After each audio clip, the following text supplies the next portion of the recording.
The oracle that Habakkuk the prophet receives. Habakkuk's complaint. How long, O Lord, must I call for help, but you do not listen? Or cry out to you violence, but you do not save? Why do you make me look at injustice? Why do you tolerate wrong? Destruction and violence are before me. There is strife and conflict abounds.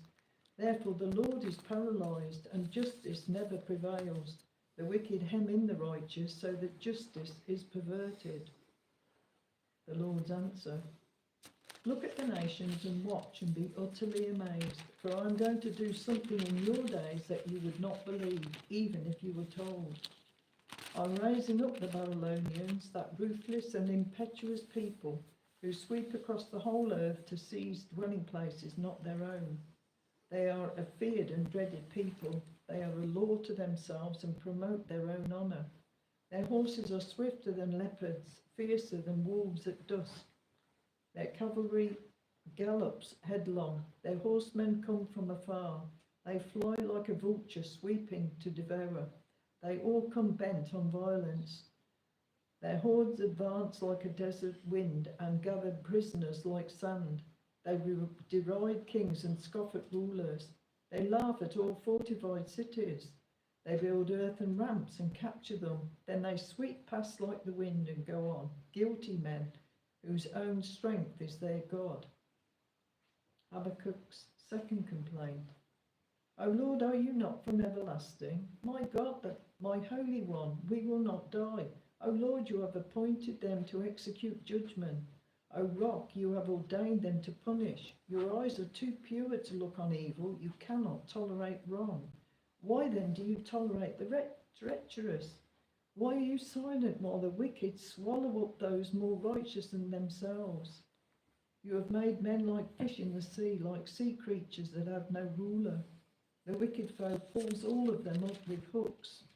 He catches them in his net. He gathers them up in his drag-back net. And so he rejoices and is glad. Therefore he sacrifices to his net and burns incense to his drag net. For by his net he lives in luxury and enjoys the choicest food. Is he to keep on emptying his net, destroying nations without mercy? Chapter 2. I will stand at my watch and station myself on the ramparts. I will look to see what he will say to me and what answer I am to give to this complaint. The Lord's answer. Then the Lord replied, write down the revelation and make it plain on tablets, so that a herald may run with it. For the revelation awaits an appointed time. It speaks of the end and will not prove false. Though it linger, wait for it. It will certainly come and will not delay. See, he has puffed up, his desires are not upright, but the righteous will live by his faith. Indeed, wine betrays him. He is arrogant and never at rest. Because he is as greedy as the grave, and like death is never satisfied, he gathers to himself all the nations and takes active all the peoples. Will not all of them taunt him with ridicule and scorn, saying, woe to him who piles up stolen goods and makes himself wealthy by extortion? How long must this go on? Will not your debtors suddenly arise? Will they not wake up and make you tremble? Then you will become their victim. Because you have plundered many nations, the people who are left will plunder you. For you have shed man's blood. You have destroyed lands and cities and everyone in them. Woe to him who builds his realm by unjust gain, to set his nest on high, to escape the clutches of ruin. You have plotted the ruin of many peoples, shaming your own house and forfeiting your life. The stones of the wall will cry out, and the beams of the woodwork will echo it. Woe to him who builds a city with bloodshed and establishes a town by crime. Has not the Lord Almighty determined that the people's labour is only fuel for the fire, that the nations exhaust themselves for nothing? For the earth will be filled with the knowledge of the glory of the Lord as the waters cover the sea. Woe to him who gives drink to his neighbours, pouring it from the wineskin till they are drunk, so that he can gaze on their naked bodies. You'll be filled with shame instead of glory. Now it is your turn. Drink and be exposed. The cup from the Lord's right hand is coming round to you, and disgrace will cover your glory. The violence you have done to Lebanon will overwhelm you, and your destruction of animals will terrify you, for you have shed man's blood. You have destroyed lands and cities and everyone in them. And what value is an idol, since a man has carved it, or an image that teaches lies? For he who makes it trusts in his own creation. He makes idols that cannot speak. Woe to him who says to wood, come to life, or to lifeless stone, wake up. Can it give guidance? It is covered with gold and silver, there is no breath in it. But the Lord is in his holy temple, let all the earth be silent before him. Chapter 3, Habakkuk's prayer. A prayer of Habakkuk the prophet. Lord, I have heard of your fame. I stand in awe of your deeds, O Lord. Renew them in our day. In our time, make them known. In wrath, remember mercy. God came from Teman, the Holy One from Mount Paran. His glory covered the heavens, and his praise filled the earth. His splendour was like the sunrise. Rays flashed from his hand where his power was hidden.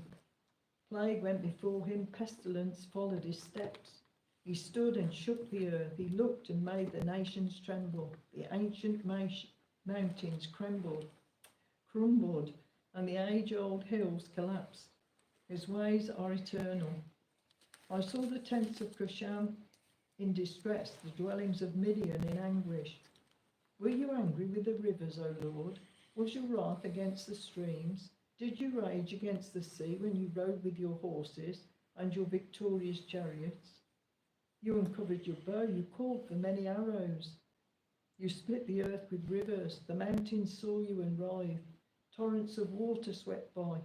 The deep roared and lifted its waves on high. Sun and moon stood still in the heavens at the glint of your flying arrows, at the lightning of your flashing spear. In wrath you strode through the earth, and in anger you threshed the nations. You came out to deliver your people, to save your anointed one. You crushed the leader of the land of wickedness. You stripped him from head to foot. With his own spear you pierced his head. When his warriors stormed out to scatter us, gloating as though about to devour the wretched who were in hiding. You trampled the sea with your horses, churning the great waters. I heard and my heart pounded, my lips quivered at the sound. Decay crept into my bones and my legs trembled. Yet I will wait patiently for the day of calamity to come on the nation inviting us. Though the fig tree does not bud, and there are no grapes on the vines, though the olive crop fails and the fields produce no food, though there is no sheep in the pen and no cattle in the stalls, yet I will rejoice in the Lord. I will be joyful in God my Saviour. The sovereign Lord is my strength. He makes my feet like the feet of a deer. He enables me to go on the heights. For the director of music on my stringed instruments.